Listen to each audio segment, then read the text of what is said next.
আপনি বলেন বলেন যেভাবে হোক আবার আমি আবার বলবো। আসসালামু আলাইকুম। আমাদের যে সংগঠনটি আমরা আসছি সেটার নাম হচ্ছে তারুণ্য নারী উন্নয়ন ফাউন্ডেশন। এটা হচ্ছে আমরা সাধারণত নারীদের নিয়েই কাজ করে থাকি। তো আজকে আমাদের মূল আলোচনার বিষয়বস্তু হচ্ছে বাল্যবিবাহ সম্বন্ধে। আপনার তো সবাই অবগত আছেন যে বাল্যবিবাহ রাষ্ট্রীয়ভাবে দণ্ডনীয় অপরাধ। পাশাপাশি হচ্ছে একটা বাল্যবিবাহ দিলে একটা মেয়ের শারীরিক এমনকি মানসিক অনেক ধরনের ক্ষতি হয়। তো আপনারা সবাই সচেতন থাকবেন সবাই সবার জায়গা থেকে, যে ভালো পাত্র পেলেই তাকে বাল্য বিয়ে দেওয়া যাবে না। আর বাকিটা মুকুলা পাই বলবেন। ধন্যবাদ। একটা মেয়ের শারীরিক গঠন মানসিক চিন্তা থেকে 18 বছর সময় লাগে।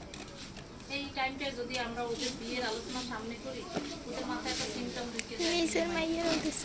ওদের যদি এই আলোচনাটা না করে লেখাপড়া, খাবারের দিকটা, ওর পরিচর্যা যদি আমরা একটা গাছ লাগাই তাইলে পরিচর্যা করি থাকি তাইলে ও ফলন দেয়। তো একটা বাচ্চাকে যদি আমরা ওই ধরনের ভাবে তৈরি করি তাইলে ওরা কিন্তু এই বিয়ে চিন্তা ভাবনা প্রেম প্রীতি এগুলো আনে না। আর সবচেয়ে বড় কথা হচ্ছে ফ্যামিলির পরিচর্যা বড় পরিচর্যা।